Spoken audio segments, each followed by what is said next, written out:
মুসলমানদের বিরুদ্ধে জিহাদ ঘোষণা করেছো, তুমি মুসলমানদের বিরুদ্ধে জিহাদ ঘোষণা করনি, তুমি মুসলমানদের বিরুদ্ধে জিহাদ ঘোষণা করনি, ইসলামের বিরুদ্ধে জিহাদ ঘোষণা করনি, তুমি আল্লাহর বিরুদ্ধে তুমি জিহাদ ঘোষণা করেছো।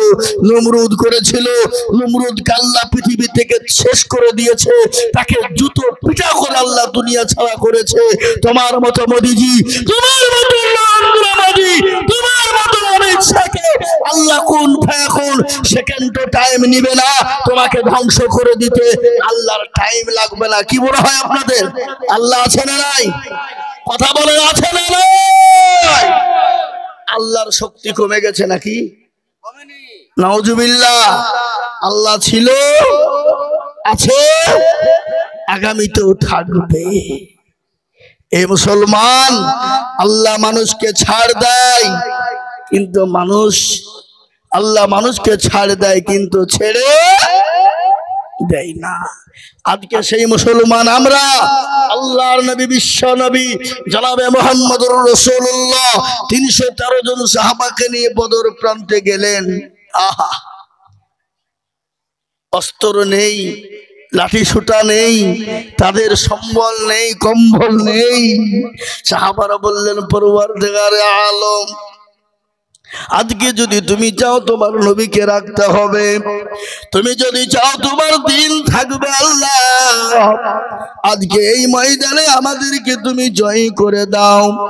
আল্লাহ রাব্বুল আলামিনের নবী সিজদায় পড়ে গেলেন, আল্লাহর কাছে কান্না করলেন, চোখের পানিটুকুন ফেলে দিলেন। আল্লাহ বলেন, নবী গো, আপনি কোনো চিন্তা করবেন না, আজকে ময়দান ছেড়ে কাফের বেঈমানরা পালিয়ে যাবে, কেউ টিকতে পারবে না। ওগো নবী, আপনি বলুন কতগুলো ফেরেশতা লাগবে? 1000, 2000, 5000, 3000, 10000 পর্যন্ত। আল্লাহ রাব্বুল আলামিন এই মক্কার জমিনে কাফের বেঈমানদের মোকাবেলার জন্য 5000 ফেরেশতা ময়দানে পাঠিয়ে দিলেন। কাফের বেঈমানদের অস্ত্র শস্ত্র সম্পদ সব কিছু রয়েছে, ময়দান ছেড়ে তারা পালিয়ে যায়, ময়দানে টিকতে পারে না। যেই দিকে তাকায় সেই দিকে সাদা কাফন আর কাফন আর কাফন আর পাগড়ি। এ মুসলমান দরদি, বেঈমান কাফেররা ময়দান ছেড়ে পালিয়ে গেল। বিবিরা বলে, ওগো স্বামী, সামান্য 313 জন মুসলমানদের ভয়ে লক্ষ লক্ষ কাফের তোমরা আজকে মুসলমানদের ভয়ে ময়দান ছেড়ে পালিয়ে যা। তোমরা বাড়িতে শাড়ি পরো, হাতে চুরি পরে বাড়ির ভিতরে বসে থাকো, তোমরা তো কাপুরুষ। সেই দিন বলেছিল বিবিরে, মুসলমানদের আল্লাহ, মুসলমানদের নবী আল্লাহর কাছে দোয়া করেছিল, ময়দানের ভিতরে যেদিকে তাকায় সেদিকে দাঁড়িয়ে আর টুপি আর সাদা পাঞ্জাবি। ও বিবি, ময়দানে দাঁড়িয়ে থাকার মতো ক্ষমতা আমাদের কারণ। সেই মুসলমান আমরা। আজ আমি আপনাদেরকে বলবো, বাপ ওগো দরদি, আসুন আল্লাহওয়ালা হই, দিনওয়ালা হই, ইমানওয়ালা হই, কলমাওয়ালা হই, মসজিদমুখী দিনমুখী হয়ে যায়, আল্লাহর তরফ থেকে আমাদের উপর সাহায্য আসবে। আসবে না? আমরা তো সেই মুসলমান। কি মুসলমান? তেলের গাড়ি তেলে চলে, হাওয়ার গাড়ি হাওয়ায় চলে, বিনা তেলে চালাই গাড়ি নবী সুলাইমান। আমরা তো সেই মুসলমান,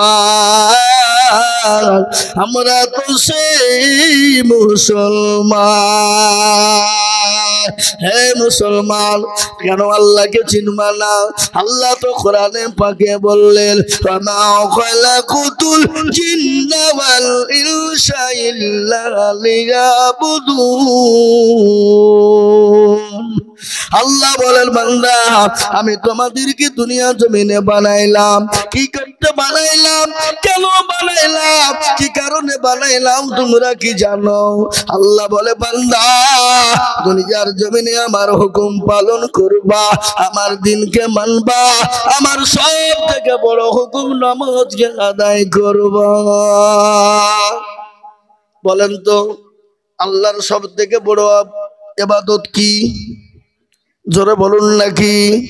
কি আপনাদের ভয় লাগছে নাকি বলতে? এ বাবা গতকালকে আমার জলসা ছিল হুগলি। কোথায়?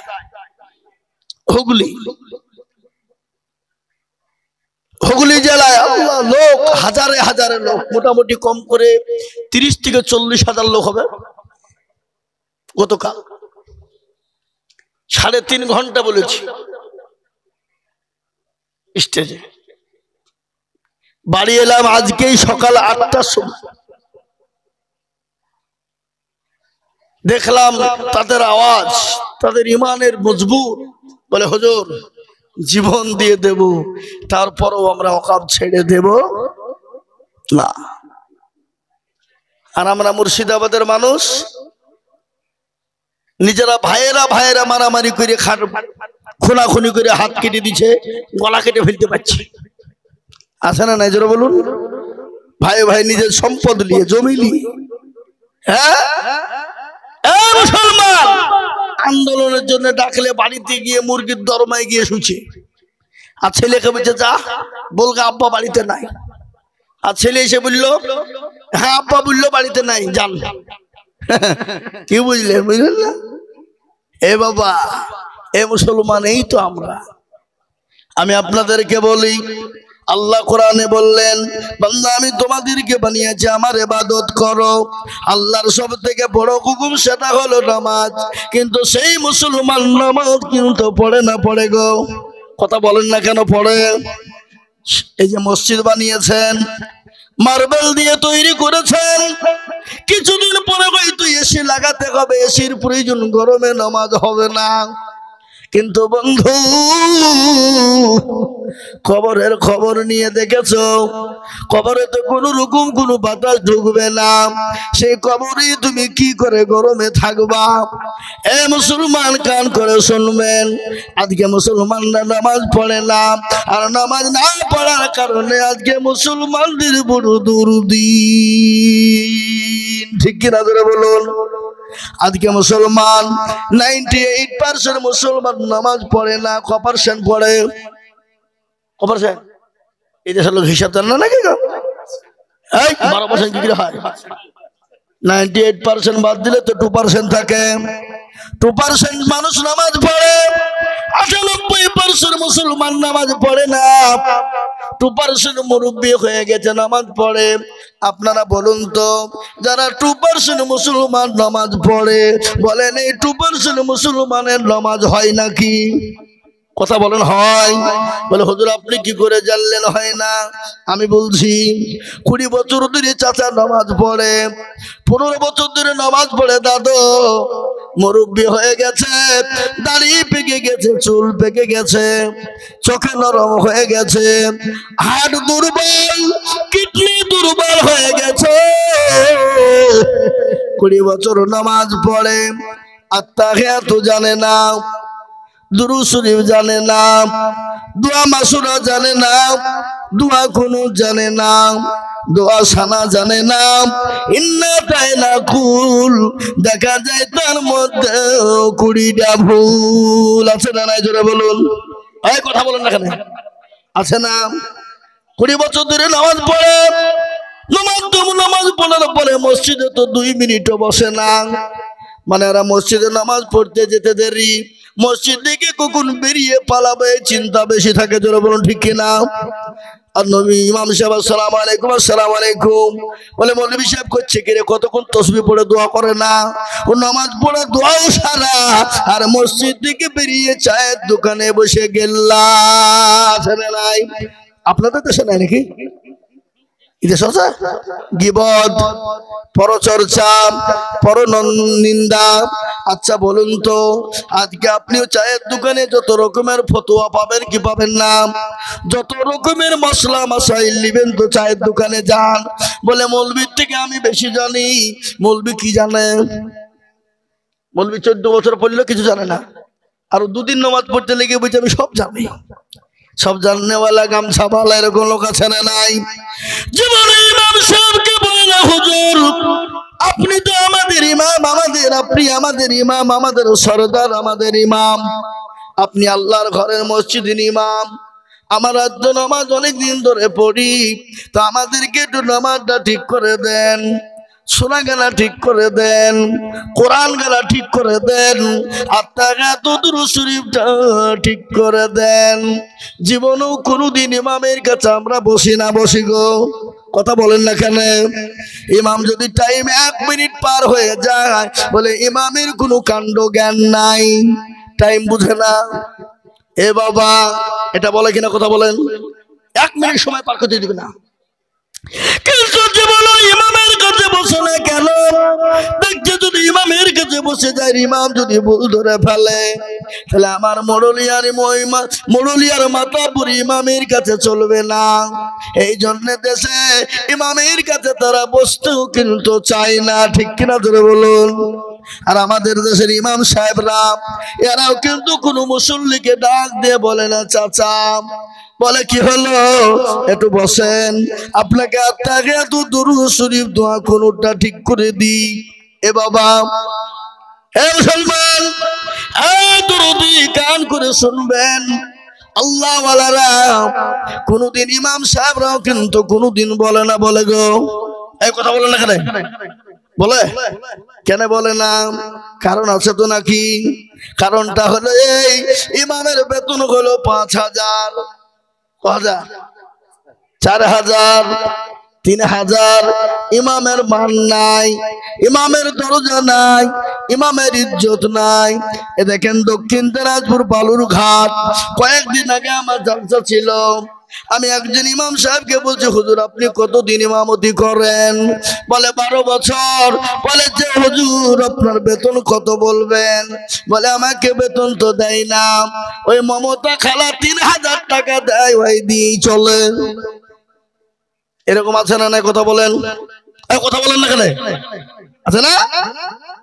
হ্যাঁ মুসলমান, ইমাম বলছে তোদের ভাগ্য ভালো, আমি ওযু করে নামাজ পড়াই, বেশি কায়দা করবি বিনা ওযুতে নামাজ চালিয়ে দিব। বুঝতে পারলেন না? বিনা ওযুতে তোমার ঝামেলা সালাতুর নামাজ হইলি বাকি, না হইলি বাকি। হ্যাঁ, বিনা ওযুতে নামাজ চলবে। এ বাবা, ইমামের বেতন তো 5,000, তাও আবার 3 মাস করে বাকি। কথা বলেন না? ক্যাশিয়ারের কত যদি চাইতে যাই, সভাপতিকে যদি চাইতে যাই, বলবে বলবি ইমামের বেতনের লোভ কত রে, শুধু টাকা টাকা ছাড়া কিছু চিনে না। ওরা হারামখোর, ওই টাকাতে তার সংসার চলে, তোর পিছনে ঘোরার লেগে নাকি? এরকম সেক্রেটারি আছে না? কথা বলেন না কেন? আছে না? আমাদের দেশের এমন মসজিদের সেক্রেটারি, সভাপতি, ক্যাশিয়ার আছে।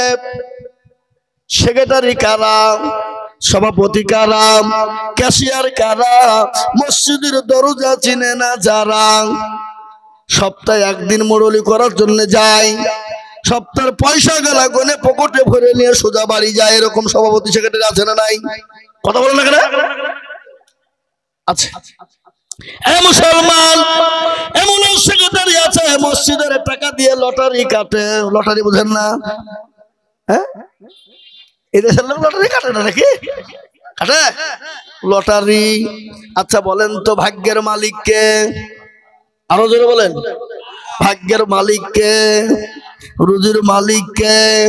আমরা বলি ভাগ্যের মালিক আল্লাহ, মুখে বলি, কিন্তু লটারি তালা গিয়ে বলছে যদি বেঁধে যায় 90,000, 30 টাকা লটারি, ডিয়ার লটারি 1 কোটি নাকি, না কত টাকা এত নাকি? হে মুসলমান, এমন সেক্রেটারি আছে মসজিদের টাকা দিয়ে লটারি কাটে। লটারি কেটে শুক্রবারের দিন জুম্মায় নামাজ পড়তে গেছে লুঙ্গি পরে, এ লুঙ্গির টারে লটারি গুঁজেছে বাবা। এ নামাজ পড়তে উঠতে গিয়ে লুঙ্গি খুলে পড়ে গেছে, লটারিও পড়ে গেছে। ও লুঙ্গি তোলা বাদ দিয়ে লটারি তুলছে, বলে ইজ্জত চলে যায়, কিন্তু বেইজ্জতি হওয়া যাবে না। হে মুসলমান, কাকে বলবেন, কার কথা শুনবেন? কাকে বলবেন, কার কাছে শুনবেন? কি বড় মুসলমান দরদি আল্লাহ ওয়ালা নবীর প্রেমিকেরা। আজকে কোনটা বলি? কবি বলেছে তলগামা দাগে দাগে সুদ বম্বা গুজা গুজানে হাম, সারা অঙ্গে ব্যথা কোথায় ওষুধ লাগাবো খুঁজে আমরা পাই না। বলে যদি পচন ধরে খুঁজে কিরে পাওয়া যায়, আর মলম দিব কোন জায়গায়? হে মুসলমান, ইমামের মান নাই। ইমাম নামাজ পড়ে দোয়া করে বলে রব্বানা, আর আল্লাহ বলছে যে আমি তোর চামড়াকে থুব না। এ মুসলমান, আজকে শুনে নেন ভালো করে, ইমামের বেতন 4,000 5,000 টাকা করে দিব দি আমরা। নামাজ পড়েছে আলহামদুলিল্লাহ রাব্বিল আলামিন। আল্লাহ মাস তো শেষ হয়ে গেল, 4,000 টাকা বেতন। এই টাকা নিয়ে বিবির ছায়া কিনবো না, ব্লাউজ কিনবো, ছেলের জামা কিনবো না, ওষুধের বিল দিব, স্কুলের বেতন দিব না, প্রাইভেট পড়াবো। গায়রিল মাগদুবি আলাইহিম ওয়ালাদ-দাল্লিন। ফেরেশতা বলছি কি নামাজ রে, এ কথা শিখলি? আল্লাহ বলছে একবার মরে দেখ, ইমামকে ফাটাবো, মুসল্লিদেরকে পিটবো। হে মুসলমান, আজকে মসজিদের জালসা দেয়, এইটা তো মসজিদের জালসা নাকি? হ্যাঁ, তাহলে বলা হবে না। হে বাবা, হে মুসলমান, ইমামের বেতন দিতে পারে না, আবার মসজিদের জালসা দিয়ে টাকা ইনকাম করে মার্বেল বসায়, এসি বসায়। ওই মসজিদে মার্বেল এবং এসি বসানো হলো হারাম। ইমামের বেতন দিতে পারো না, মারিয়ে বেড়াও, আর তুমি এসি বসাবা? হ্যাঁ, তোমাকে কে বলেছে মাটির ঘরে নামাজ হবে না? হ্যাঁ, কথা বলো না কেন? হবে না মাটি ঘরে নামাজ। তুমি মসজিদে নামাজ পড়বা না, ইমামের বেতন দিতে পারবা না। আর এসি করার জন্য সেদিন এক জায়গায় জালসা গিয়েছিলাম। বলে কিসে জালসা গো? তোমাদের মসজিদে তো কোনো কাজ নাই, কি করবা? বলে হুজুর এসি লাগবে 8টা। কটা? 8টা এসি লাগবে, তোর জন্য জালসা দিয়েছি। বলে ইমামের বেতন কতগুলো আছে ঠিক করে বলেন? বলে হুজুর বলা যাবে না। বলে তোমাদের জন্য এসি আদায় করাও হবে না। বুঝতে পারলেন না?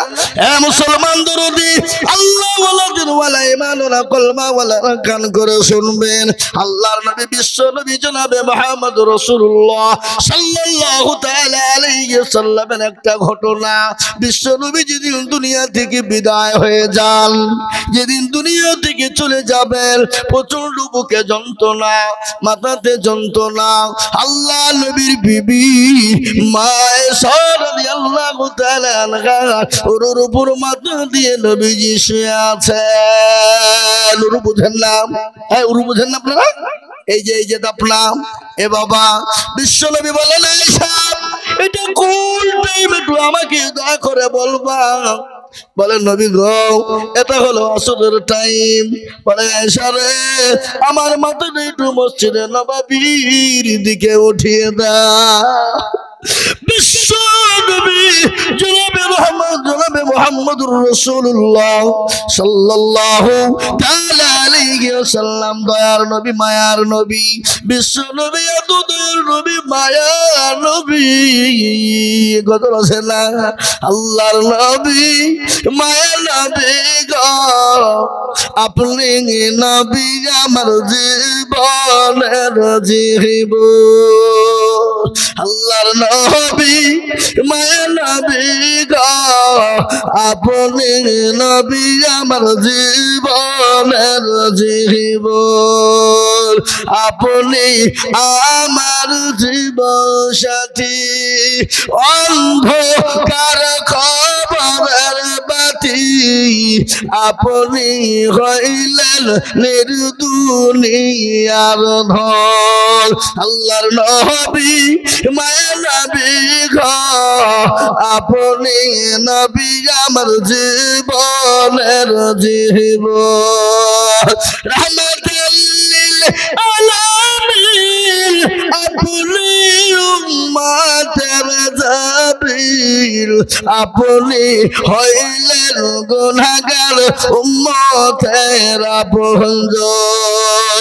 আল্লাহর নবী মায়া নবী গো আপনি নবী আমার জীবনের জীবন দেখিয়া আপনার মুজিজা ভাগ্যবতী হলেন খাদিজা দেখিয়া আপনার মুজিজা ভাগ্যবতী হলেন খাদিজা সৌভাগ্য দিলেন জীবন যৌবন মাল দৌলত লুটিল আপনার চরণে শোভা দিল সেবা নাইল আপনাকে আপনজন আল্লাহর নবী মায়া নবী গো আপনি নবী আমার